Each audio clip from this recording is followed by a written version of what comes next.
You're not allowed to laugh. It's just like...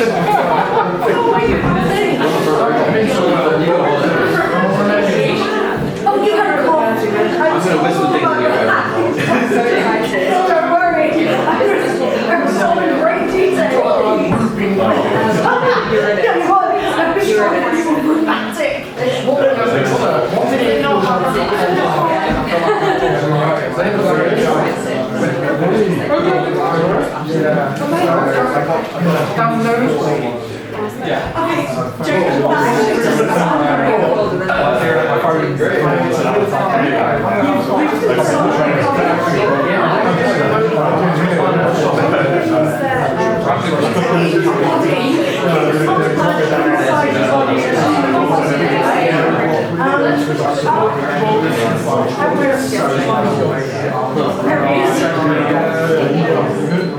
I'll be honest, those three sound sound great.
When you were there? I wasn't, yeah.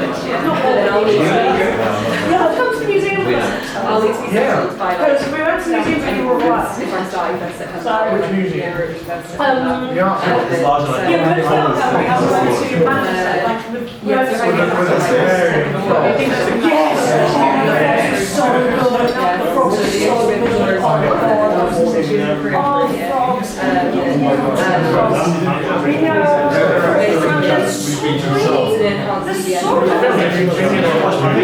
Korea. And that's where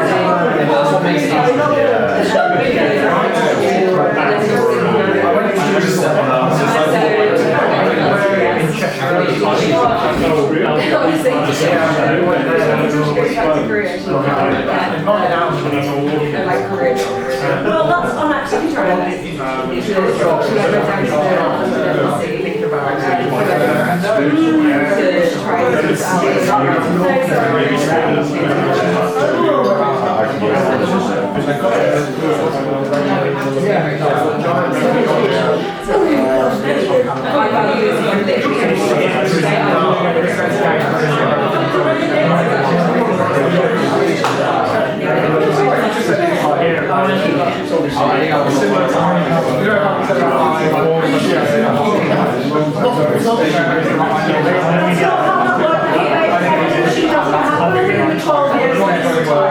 Okay,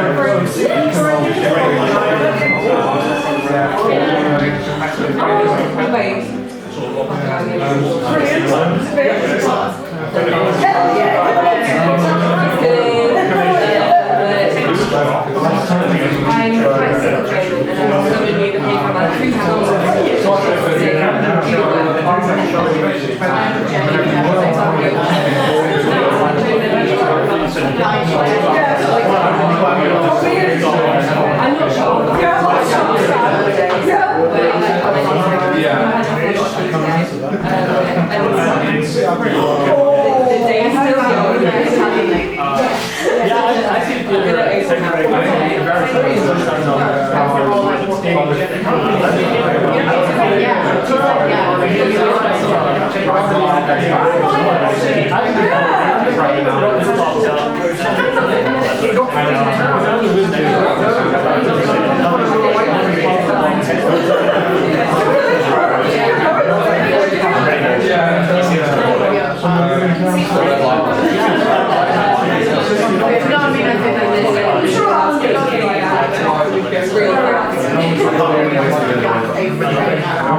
The manifestation of emotion consisting of the noise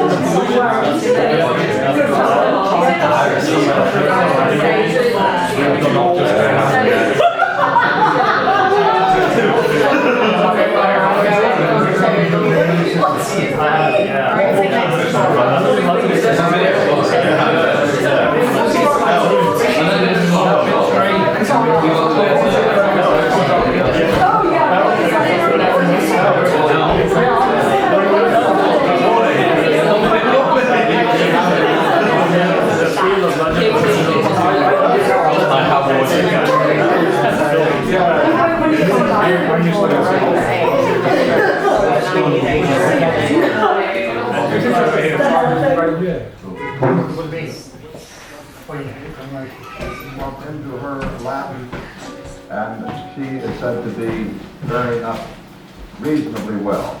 Stunned, but not in a state of shock as yet. She was seen crying in the corridors of the hospital. Bill Stinson, an assistant to Governor Connolly, says he talked to the governor in the hospital operating room. He says the governor was shot just below the shoulder blade in the back. Stinson said he asked Connolly how it happened, and he said, "I don't know, I guess from the back. They got the president too." Stinson said that he asked Connolly if there's anything he could do, and Connolly replied, "Just take care of Nellie for me." Nellie is Governor Connolly's wife. Governor Connolly could very possibly have been shot in the back with the assassin's bullet still coming from the front of the car. He rode in a small jump seat in the center of the back of the specially built presidential limousine, specially built for such public performances such as this. As a matter of fact, the car is so built that the president sits higher than he would in a normal automobile. With the crowd, that they could look at it. But as it turned out today, so that an assassin could also get a good shot at him. Further information here.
I guess I was just...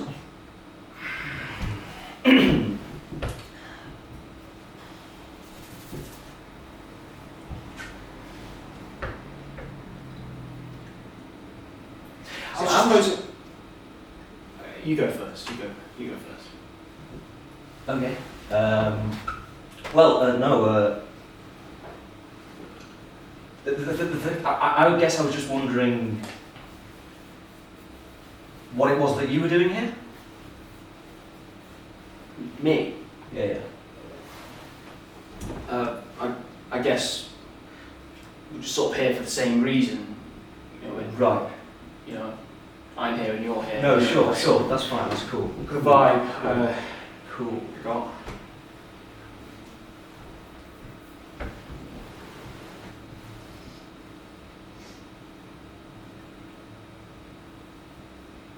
What reason was that?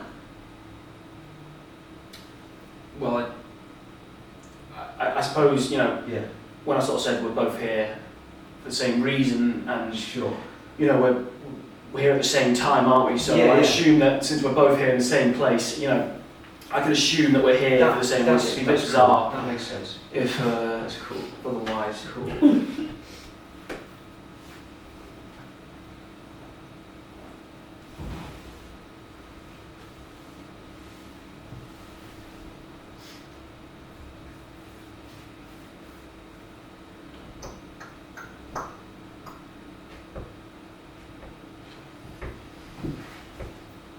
What about like a sort of like a icebreaker, like a sort of a game, like a test, chemistry.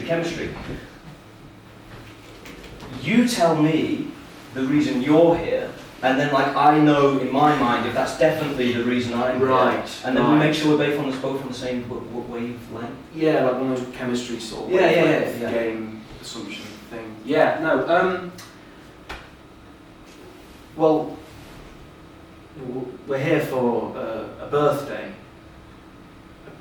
party. Right. Cool.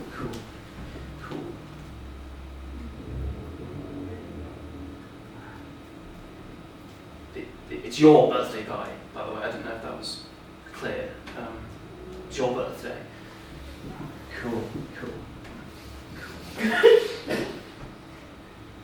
I actually got you a present. If you just give me a second. Okay. The thing is, I didn't get you anything. Well, you see, it's sort of your birthday. It'd be Sure. stupid for you to get me a present on, No. on your birthday. I mean, if we had the same I just birthday, thought that's the incentive would be Sure. we'd get each other something. But I've got you something.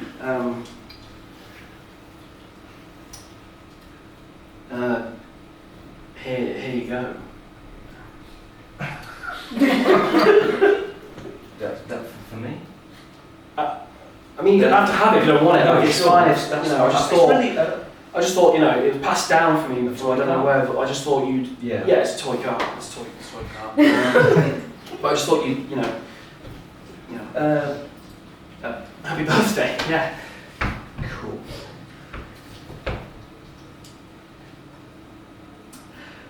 Yeah. So I'm gonna go. Sure. I've got a thing to go to, so Cool. I'm just No, gonna that. slip out as it were. But I hope you enjoy your birthday and your toy car. Yeah, I'll see you later. Yeah. Okay. Sorry?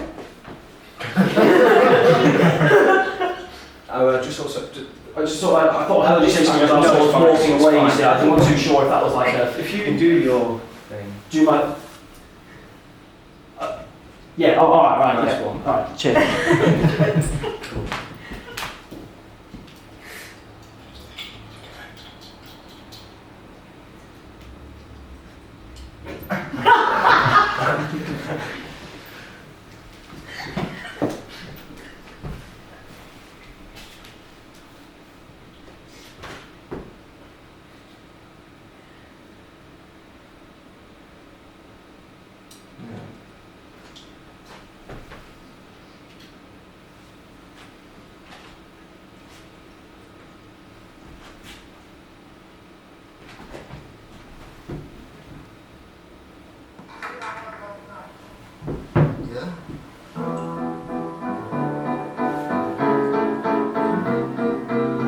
Last night I had a dream, you were in it and I was in it with you. And everyone that I know, and everyone that you know was in my dream. I saw a vampire, I saw a ghost, and everybody scared me. you scared me the most. In the dream I had last night, in the dream I had last night, in my dream. I started out in the barn.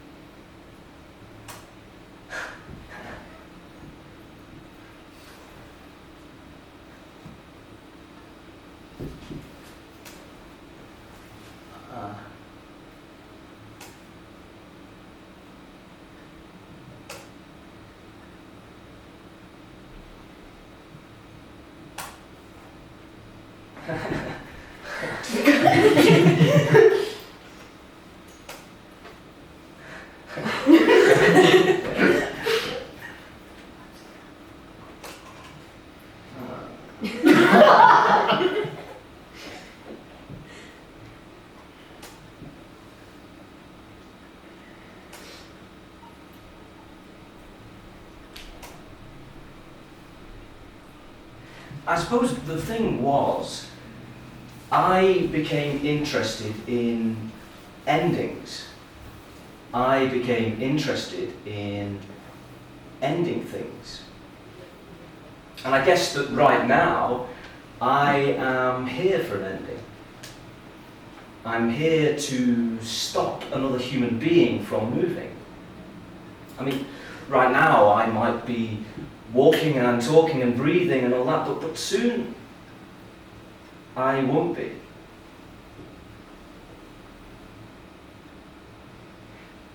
Soon there will be stillness.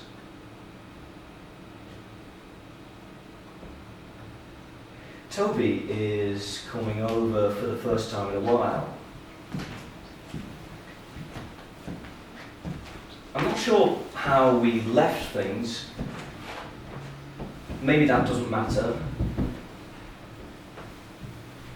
Maybe it's an evening. Any evening.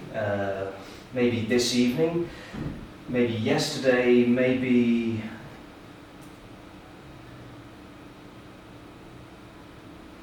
to see me. To see him. This was the noise. And this was the silence. And this was the stillness. Hi. Hi. Actually, it's one of these evenings. It's winter, so it's dark, and I was alone. I thought I wouldn't see you again. I guess I thought the same. Here we are. Here we are. Now, what do you want to do?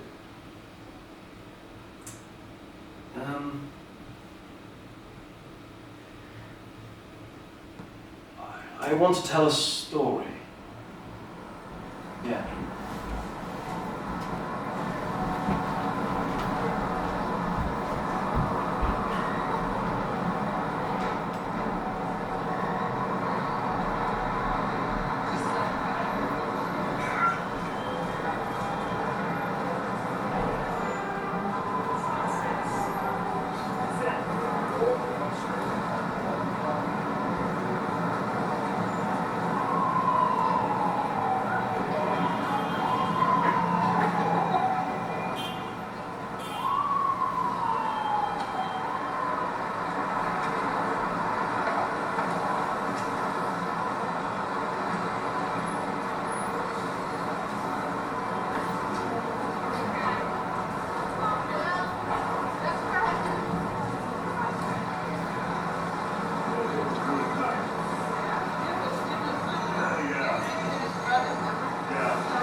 I wonder.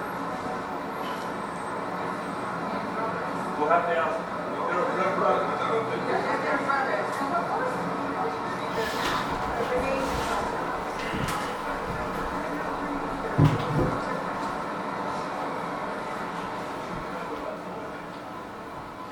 In my apartment, we have 6 floors. I live on the 6th. From my window, I can see a fire escape.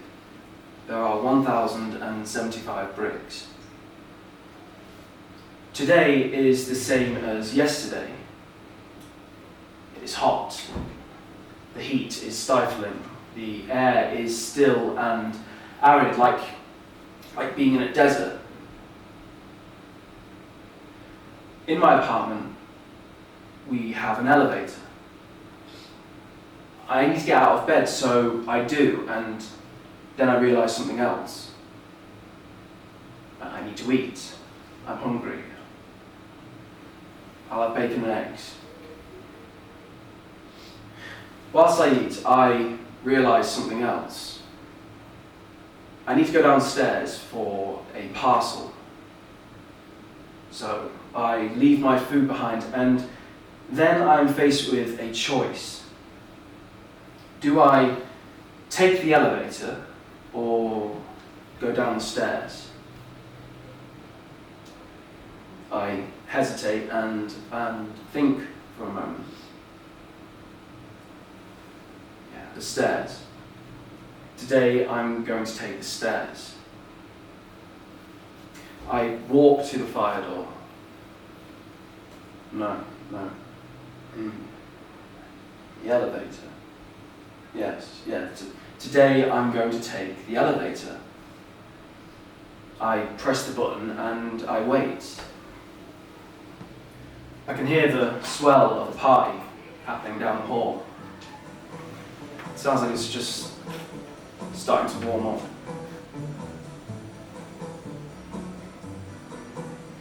I think I can remember the moments just before I was born. I think I can remember the things I could hear and the things I could smell.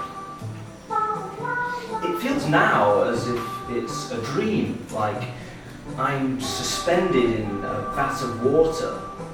And I can remember the terror of being born, because to me that meant annihilation. To me that meant the end of everything I'd ever known and ever would know.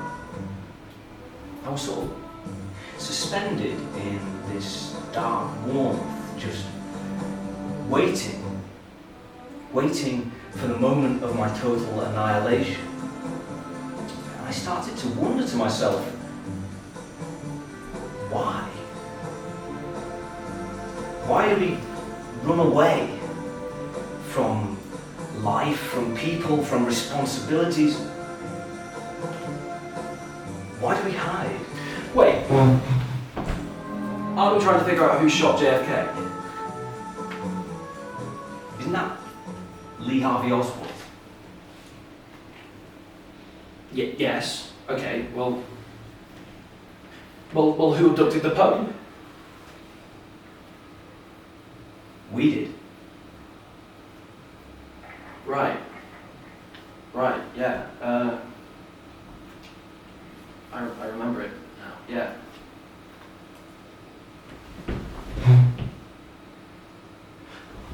I'm missing something. What is it I'm missing? I know it's something I need, and I know it's something important, but I can't for the life of me figure out what it is. Have I got everything? I think I'm thinking about everything, but then again, maybe I'm just forgetting. I'm always forgetting things, but then again, maybe I'm just overthinking it. Yeah, maybe. But no, I'm sure there's something I'm missing, something that's supposed to be here. Hi, I'm Maria. A long time ago, I was interested in making things, and then I made something, and I was quite pleased with it. So we wanted to tell a story. And that's what we did. One night in the rain, we told a story. A true story. I suppose was at the same time a myth. And now we're here, Back to where we started. telling stories. Do you remember when we first met?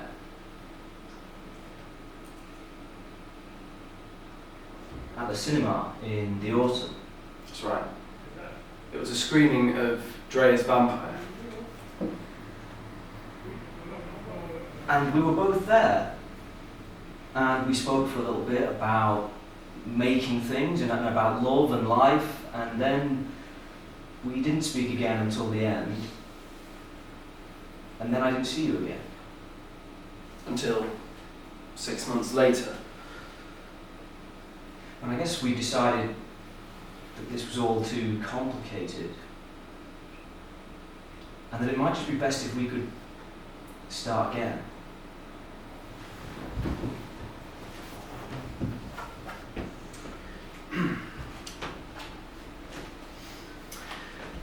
So I was doing some research for this, all of this, and I came across a book, this book, a medical journal, and I stayed up one night reading through it all night, and I came across something that I want to tell you now. October 1963. I am here just in time. I know that it is just in time, although he, of course, doesn't know this. Unfortunately, this is something I'm going to have to attempt to convey to him. That is, after all, my job. The patient began to feel symptoms on the 12th of October.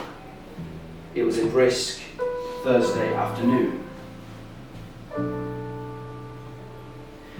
Out for his usual stroll around the perimeter of his garden, as was his custom for many years, he began to feel a sharp pain in his lower left abdomen. He described it as neither being a stabbing sensation nor burning, but somewhere in between. After a short rest and a hot beverage and a light lunch and a snooze, the pain entirely subsided, and the patient chalked it down to indigestion or some similar ailment. Precisely 1 week later, at around 2:45, the patient again began to experience this painful sensation.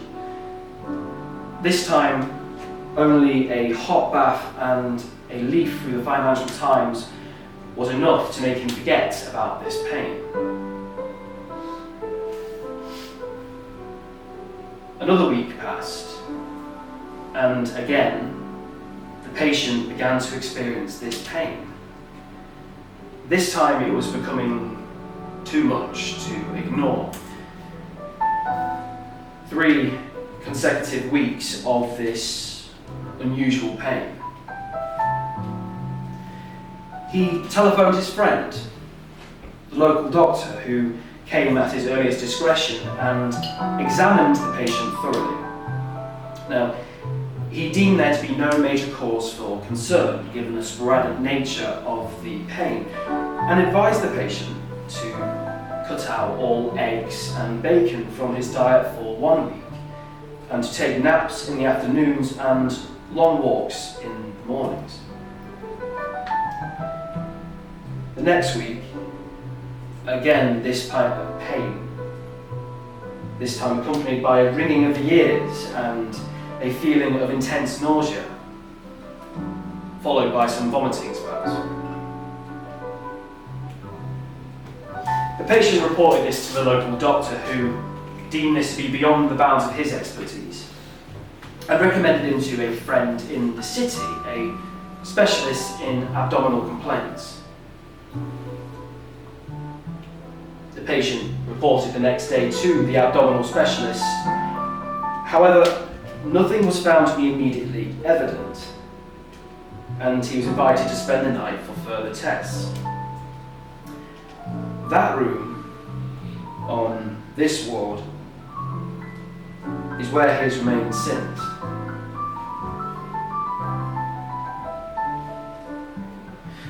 Shortly after 10 p.m.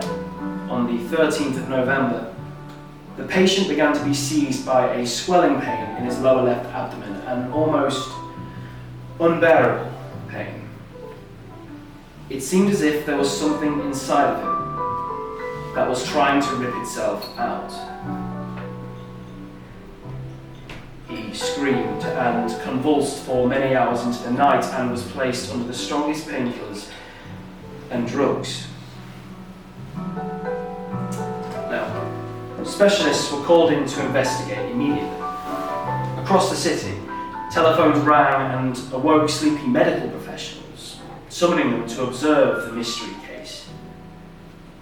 They converged on the hospital on this ward, and the decision was taken to induce the patient into a state of unconsciousness to allow for more intravenous testing.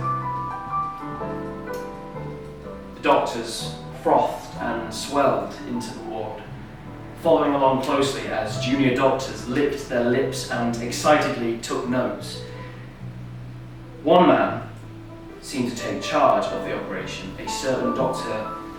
Hoitzler, who was highly experienced in these cases.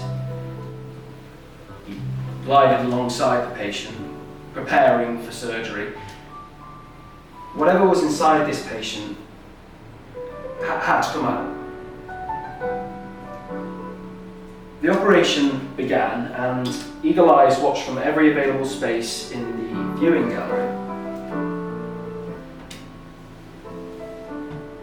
I glanced down.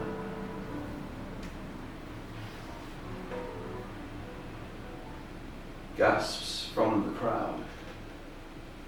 The frantic scribbling of notes from medical students and journalists. "Oh my God," screamed Dr. Hoitzler. He'd never seen anything like this before. The patient has remained here on the ward since. It has been a week since the operation, and the shockwaves still reverberate around the world press. The patient's condition is closely monitored each day, and each day at around this time, I visit to change his drip. I know that today, however, shall be the last. I simply cannot let it go on like this. I mean, he cannot continue living like this. I am sorry for what I have to do, but it has to be this way.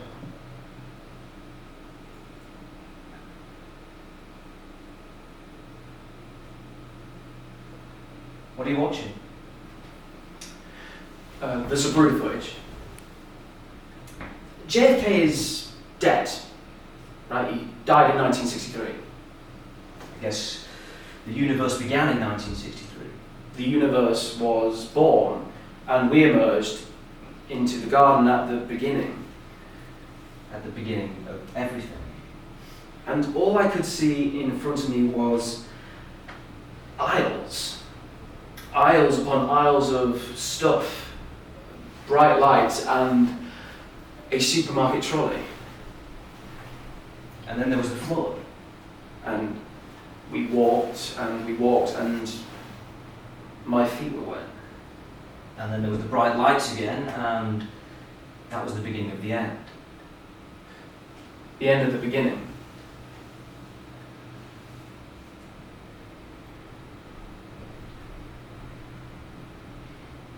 What are you watching?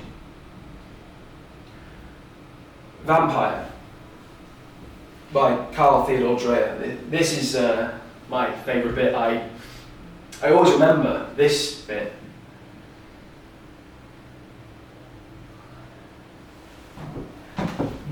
we aren't actually scared of death. Maybe we're scared of where the movement goes. Because death isn't the end, birth is the end. Maybe this is our first day in a new world. Our first minute, our first second of breathing a new air. Of seeing through new eyes.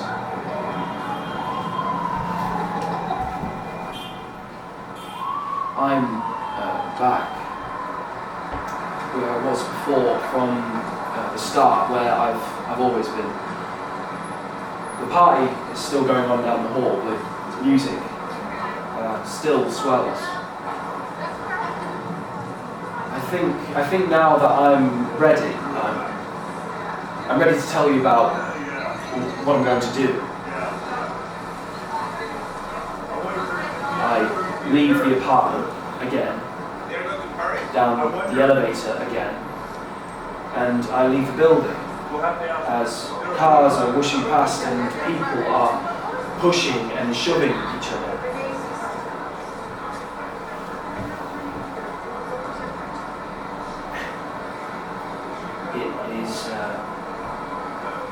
It is in my pocket. What is? The gun is in my pocket. I bought it from a man with shifty eyes and a limp, and I was sweating and I was nervous, like I am now. And I walked down to the harbour, to the bay. I can hear the water, the waves swell. It is here where I will do it. It is here where I will kill the president. I know this might seem like a rash idea, and you know, maybe it is, but I know this is something I have to do. I know I must kill the president. It came to me in a dream. I was running through the forest at night, naked, and I was running and I was sweating and I was nervous like I am now. And I was surrounded by trees and bulrushes, and my feet were wet and my chest was cut open. And it was then that I saw him in front of me. The president in his open-top car, and it was then that I knew I had to kill.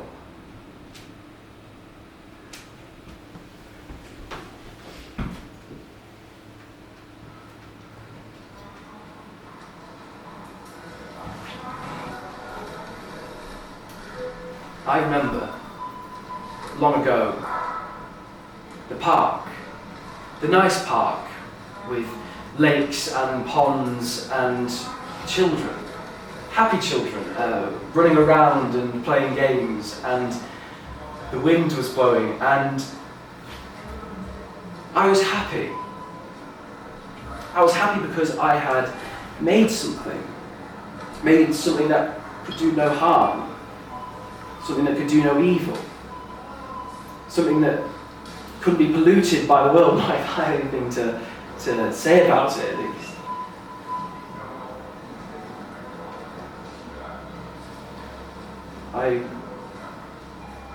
I was with my daughter. She asked me if she could fly her new kite, her new red kite. It was for Christmas.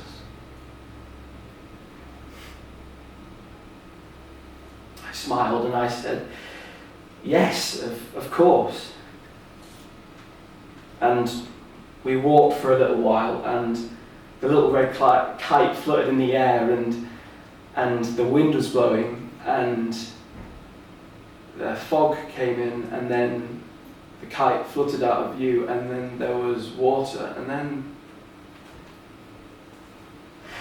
I was here, in the middle of a busy supermarket, and a flash of red just passes by me, and then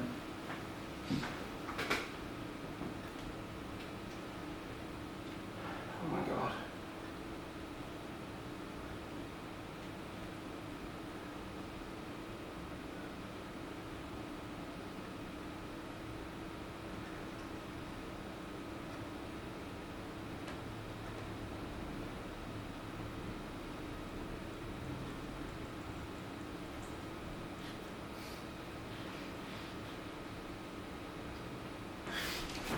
Maybe, I don't know, maybe we're here to watch back at the film.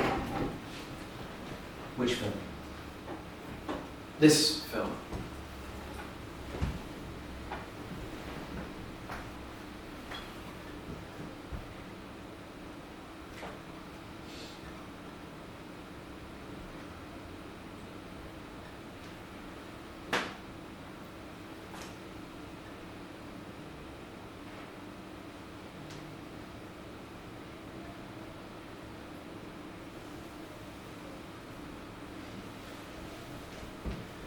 Maybe we're here to watch back at the film, to watch back at the rushes, as it were, to try and figure out why it is we keep ending up in this room for what we seemingly believe is the last time. Maybe you're right.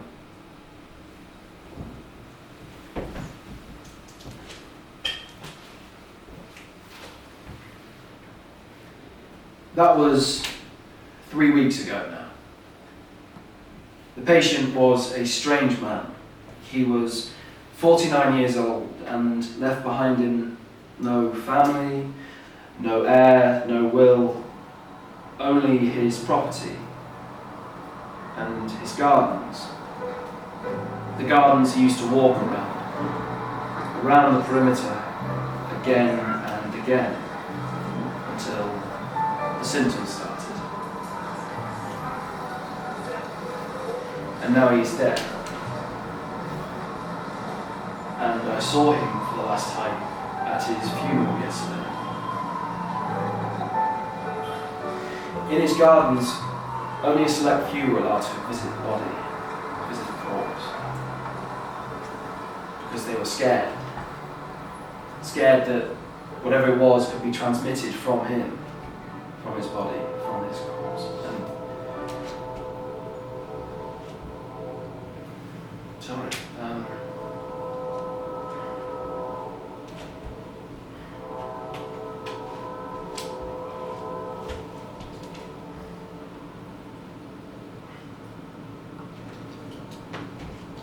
didn't mean to.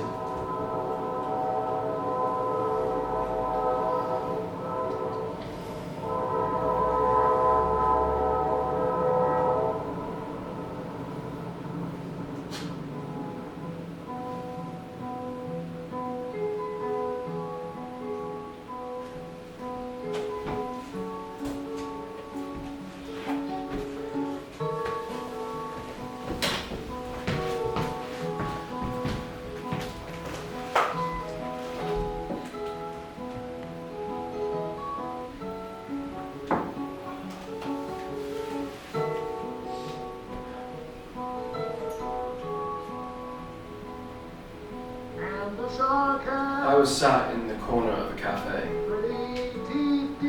and that's when I saw her. It had been about 5 years, and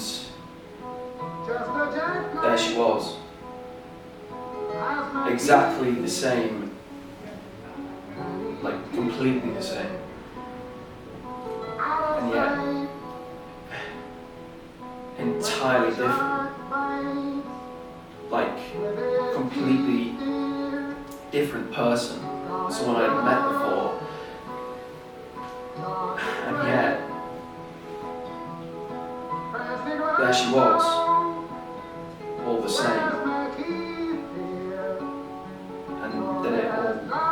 back to me, a lifetime once lived, memories and moments.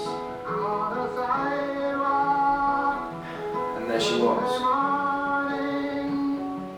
on the other side of the glass, on the other side of the street.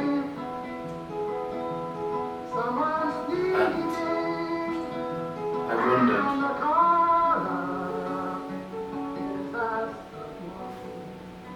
would she recognize me?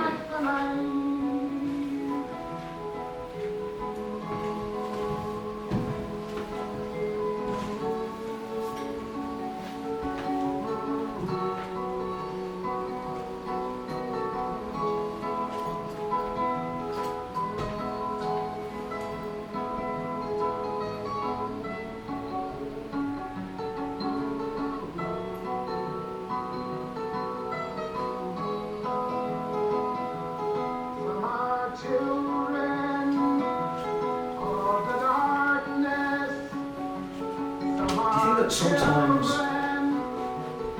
we forget that it's our own birthday. Do you think that sometimes we lie down and we get shot over and over again? Do you think that sometimes we don't wake up? Do you think there are two people in the middle of a busy city somewhere who are waiting for all the sound to stop? They're just watching and they're just waiting, and in front of them, one by one, the lights go out.